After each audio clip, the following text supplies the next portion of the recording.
Assalamualaikum, selamat datang di channel Dunia Belajar.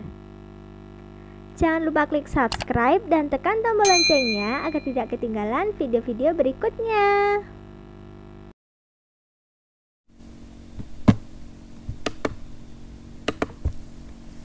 Assalamualaikum semuanya, selamat datang lagi di channel Dunia Belajar. Kali ini seperti dalam judul, kita akan membahas tips dan trik jago TKP dengan tema aspek kreativitas dan inovasi. Auto poin 5 ya guys. Nah, tips dan trik ini akan kita gunakan dalam penerimaan CPNS tahun 2021. Nah, jika teman-teman tertarik dengan video kali ini, jangan lupa klik subscribe-nya terlebih dahulu dan tekan tombol loncengnya agar tidak ketinggalan video-video update berikutnya. Dan dengan subscribe, teman-teman membantu berkembangnya channel ini. Oke, tanpa berlama-lama kita langsung masuk ke videonya. Hari ini saya mempunyai soal TKP sebanyak 7 soal. Jadi, sistemasinya adalah jika nanti teman-teman ingin sambil belajar, teman-teman bisa pause dulu videonya dan teman-teman jawab di secari kertas. Nah, nanti saat pembahasannya teman-teman bisa klik lagi untuk videonya berjalan lagi dan teman-teman bisa tahu jawaban yang benar yang mana. Jadi bisa sambil belajar ya teman-teman. Oke, kita mulai di soal yang pertama. Kinerja organisasi berjalan cukup efisien. Namun, pimpinan terkesan mengontrol situasi dengan sangat ketat. Sikap saya adalah yang A, tidak bertindak apapun, cukup dengan mengikuti jalan arusnya. Nah, ini termasuk poin yang rendah ya teman-teman, karena ini salah satu contoh sikap acuh. Nah, untuk yang A ini mendapatkan poin 2. Kita lanjut yang B ya. Mengusahakan keterlibatan pegawai dalam pengambilan keputusan. Nah, ini termasuk poin yang bagus karena sudah mau berusaha mengusahakan keterlibatan pegawai. Namun, ini masih mendapatkan poin 4 karena ada yang lebih bagus daripada ini. Jadi, teman-teman harus membaca dengan teliti ya. Nah, untuk yang C ini mengabaikan saja. Sudah pasti ini mendapatkan poin 1 karena bersikap acuh. Yang D, melakukan apa saja yang dapat dikerjakan untuk membuat pegawai merasa penting dan dilibatkan. Nah, dan yang E, mengingatkan pentingnya batas waktu dan tugas kepada atasan. Nah, untuk yang poin tertinggi itu didapat yang D, yaitu melakukan apa saja yang dapat dikerjakan untuk membuat pegawai merasa penting dan dilibatkan. Ini mendapatkan poin 5 dan yang E itu mendapatkan poin 3 karena yang E ini rasanya kurang pantas kalau kita mengingatkan hal-hal yang seperti ini untuk atasan. Oke, teman-teman ada yang dapat poin 5, masih gampang ya ini. Kita lanjut ke soal yang kedua. Saya mengajukan suatu usulan untuk atasan saya, namun usulan tersebut menurut atasan saya kurang tepat. Sikap saya adalah yang A, merasa kecewa saja. Ini mendapatkan poin yang paling rendah ya teman-teman, yaitu 1. Karena ini kurang pas. Yang kedua, mencoba mencari alternatif usulan lain yang lebih tepat untuk diajukan lagi. Nah, ini yang poinnya paling banyak yaitu 5 karena tidak mudah putus asa dan mencari alternatif lain. Untuk yang C, merasa kecewa tetapi berusaha melupakan penolakan tersebut. Ini mendapatkan poin 4 karena hanya melupakan saja dan tidak mencari alternatif lain. Nah, yang D ini kurang bagus ya teman-teman karena bersikeras memberikan alasan dan pembenaran atas usulan padahal jelas-jelas sudah tidak disetujui atau kurang tepat. Ini mendapatkan poin 3 dan yang E membiarkan saja, ini mendapatkan poin 2. Kita lanjut ke soal yang ketiga. Saya ditugaskan di front office untuk melayani tamu pimpinan. Pada saat pimpinan saya tidak berada di tempat dan ada tamu pimpinan yang memerlukan keputusan segera, sedangkan atasan tidak dapat dihubungi, maka sikap saya adalah yang A. Mengambil keputusan meskipun tanpa petunjuk atasan selama tidak bertentangan dengan kebijakan umum pimpinan. Nah, yang A ini mendapatkan poin terbanyak, yaitu poin 5. Kenapa? Karena ini itu dalam keadaan mendesak dan pimpinannya tidak ada. Jadi kalau keputusannya tidak bertentangan itu masih diperbolehkan. Oke, yang B, tidak berani mengambil keputusan tanpa petunjuk atasan. Ini mendapatkan poin 2 karena ingat ini kondisinya sangat mendesak ya. Yang C, ragu-ragu dalam mengambil keputusan. Ini poinnya cuma 1 karena tidak baik karena teman-teman merasa ragu-ragu. Yang D, menunda-nunda pengambilan keputusan tanpa petunjuk atasan saya. Untuk yang D ini poinnya 3 karena ini juga tidak mengenakkan tamu yang dilayani. Yang E, mengambil keputusan tanpa petunjuk atasan karena keadaan sangat mendesak. Yang ini mendapatkan poin 4, kurang tepat ya, karena harus masih tetap sesuai kebijakan umum pimpinan. Kita lanjut ke soal yang keempat. Pimpinan kantor menggelar rapat kerja membahas penyusunan rencana kerja untuk tahun anggaran depan. Setiap pegawai diharapkan mempersiapkan usulan untuk kegiatan tahun depan.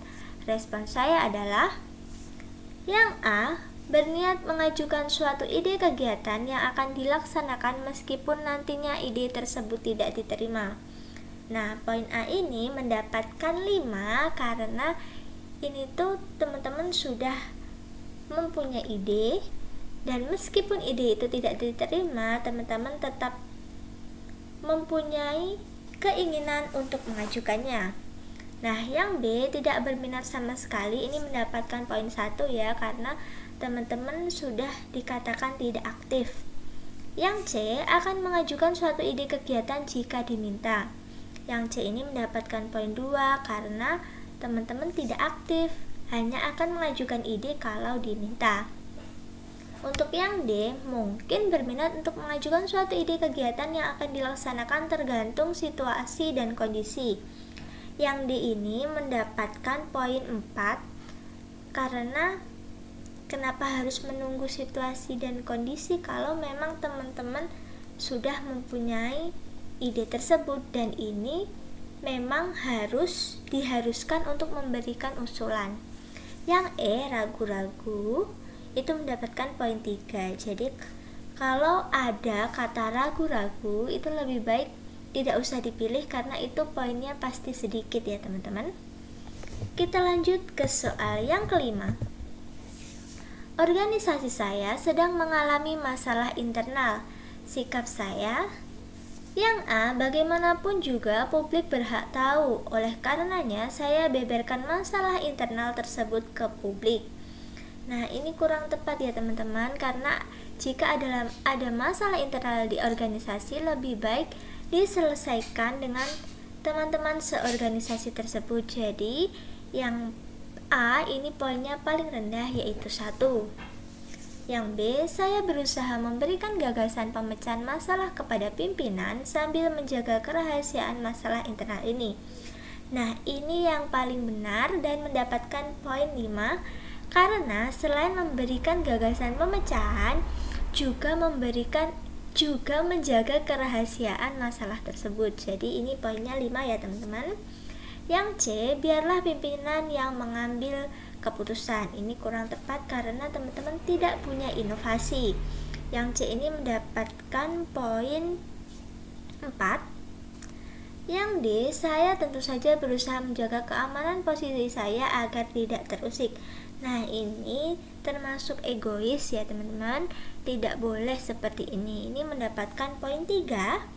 Dan yang E, saya berusaha agar diri saya jangan sampai terkena imbasnya, apalagi ini sangat egois sekali. Jadi yang E ini mendapatkan poin 2. Kita lanjut ke soal yang ke-6. Ketika sedang melakukan presentasi, kancing baju Pak Benny yang juga atasan Anda terlepas satu buah di bagian perut. Pasti ketawa ya kalau ini terjadi di kehidupan nyata, tapi jangan dulu. Hal ini sangat mengganggu jalannya presentasi.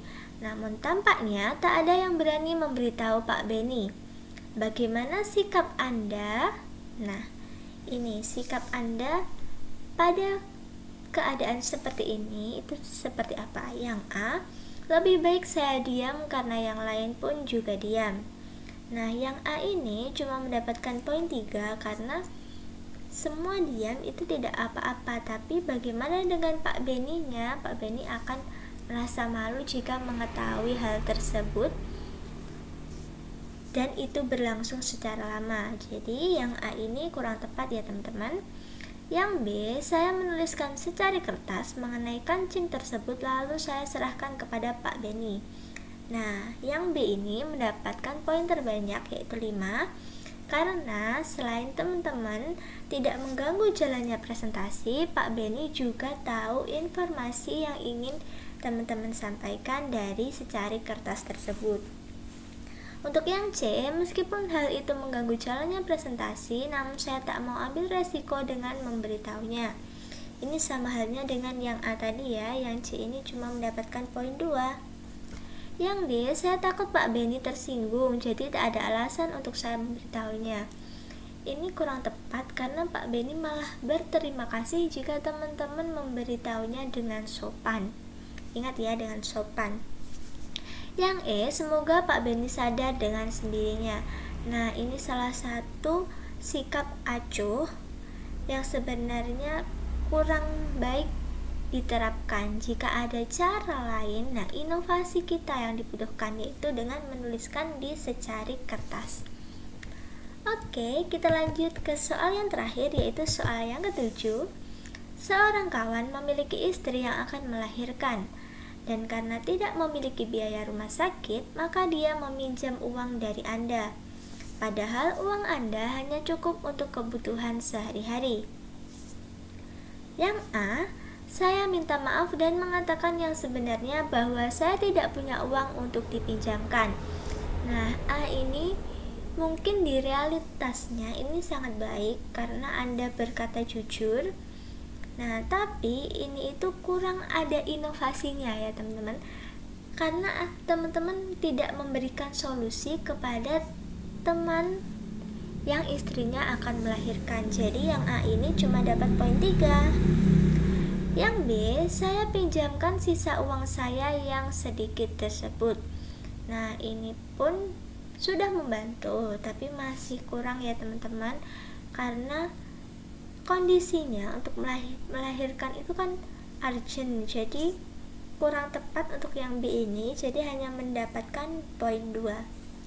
Yang C, saya menolak meminjamkan uang saya karena itu hanya cukup untuk kebutuhan sehari-hari. Memang pada dasarnya memang tidak cukup, tapi dengan menolak mentah-mentah itu tidak baik karena mengganggu hubungan antar teman. Nah, yang C ini cuma mendapatkan poin 1. Yang D, saya akan memberikan solusi dengan membantunya meminjam uang dari kawan lain. Nah, yang D ini mendapatkan poin 5 karena jika teman-teman memang tidak memiliki uang tersebut, teman-teman memberikan solusi untuk meminjam kepada kawan lain yang memang benar-benar memiliki uang tersebut. Nah, untuk yang E, saya menyarankan agar dia meminjam dari orang lain. Yang E ini cuma mendapatkan poin 4 ya teman-teman, karena orang lainnya itu siapa? Kalau yang D itu kan sudah lebih pasti orang lainnya itu ada. Dan ini lebih membantu daripada yang E, seperti itu.